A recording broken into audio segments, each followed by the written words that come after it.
So the money is coming to roll the 10 trillion of debt. Meanwhile, the Chinese are printing money. Their balance sheet's increasing. The Japanese are doing massive fiscal stimulus.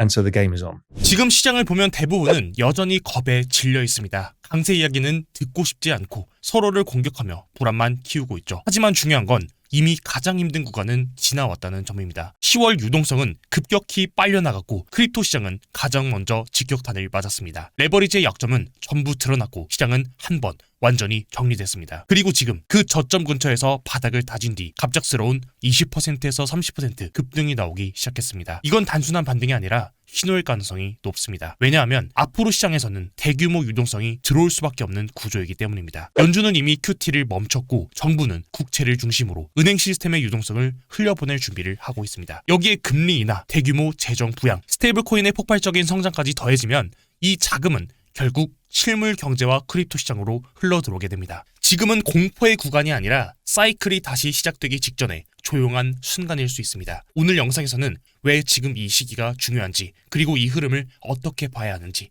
차분하게 정리해 보겠습니다. In early November, you tweeted a long tweet, so I'll give the TLDR here. I know no one wants to hear bullish ideas and everyone is scared and wants to fling poo at each other. The monkey's flinging poo. But the road to Valhalla is getting very close. Then you explain a bunch of liquidity and macro stuff and ended up saying, buy the fucking dip if you can. When this number goes up, you're referring to the total liquidity index, all number go up. Is your advice in December 2025 still to buy the fucking dip? Yeah. And I think we had the final low. So we had the October liquidation. So liquidity got withdrawn by the US government via the Treasury General account. We had an air pocket of liquidity from that. And then they shut down the government. And then now there's no liquidity because they can't even spend the TGA. So what happened was crypto, being the most liquidity sensitive, nuked and exposed all the weaknesses of leverage that you and I know so well. The whole thing nukes and it triggers this, issues with how the system calculates leverage and stuff. Okay, fine. We rally back. We've come back down. Some of them went through it. Some of them didn't go back through that low, but we're kind of basing around those levels. And then suddenly out of nowhere today, things are up 20%, 30% in a day. Mm-hmm. And you're like, okay, the signal is probably there. So the dip zone, again, nobody needs to buy the absolute bottom, but that dip zone has been forming from November because after October, we had the November pullback and then into the end of November, we had the final sell-off and somewhere here feels like it's there. Now, looking forwards, if I'm right in all of the work that I do about liquidity, we've got a flood of liquidity coming. So right now, the system is telling us the banking system is constrained and it keeps causing spikes in money market stuff. There's not enough money around. Mm. The Fed know it. They stopped QT. Okay, one job done. But the other job is they've got to get through year-end funding. There's not enough liquidity for the banks to roll their debts and to do their balance sheet work.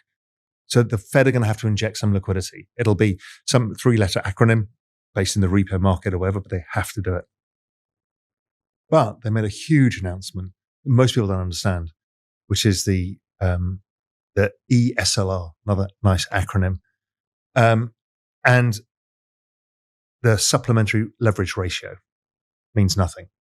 They never do these things. What they've basically said is what we used to say, US treasuries carry this much risk. And so on your balance sheet, we're going to penalize you for holding them. Mm. But then the less risky asset, so they've got this tug of war with the banks of what they want to do. And they've just said, you know what? We're going to shrink how much risk you have to put on your balance sheet by owning treasuries. What does that mean? It means the banks will buy a lot of treasuries, which is what the government needs to do, is sell treasuries. That's their job right now. So the banks can use treasuries.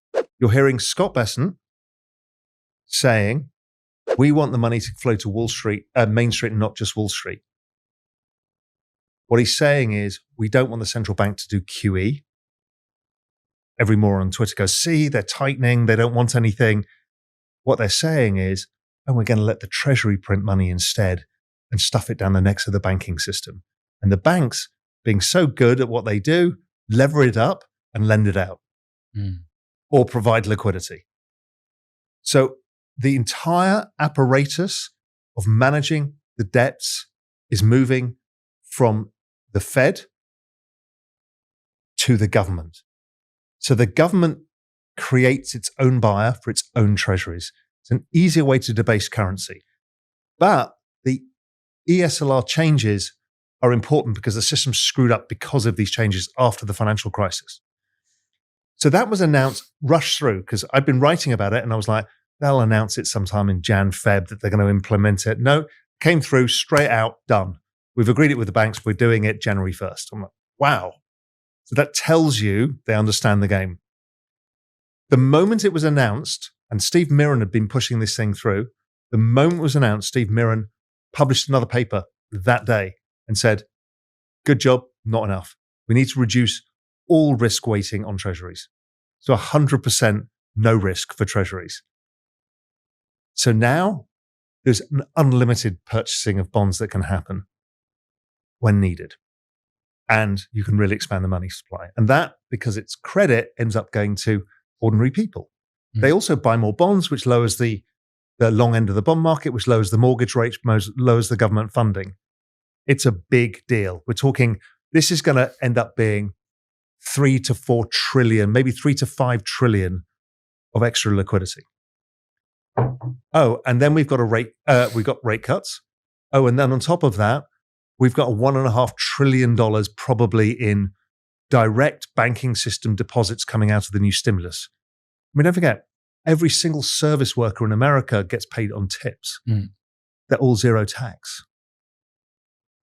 So you're freeing up a ton of disposable income, mortgage rates come down, all of that. So that unleashes the business cycle. So you've got a lot of liquidity things happening all at the same time. In the middle of that, you've got the Clarity Act, whether it comes end of this year or by mid-Jan, it's coming. And that allows everybody to use crypto because it will have been defined on how to use it. So we've got an extraordinarily powerful year ahead of us. We've had to go through the hard part, which was this liquidity squeeze, but that will give us what we want going forwards. We then get the explosion of stablecoins. This explosion of stablecoins allow the government to issue more bonds because we've got these new holders who could be anybody in any country now are basically owning government bonds via stablecoins. So the money is coming to roll the 10 trillion of debt. Meanwhile, the Chinese are printing money. Their balance sheet's increasing.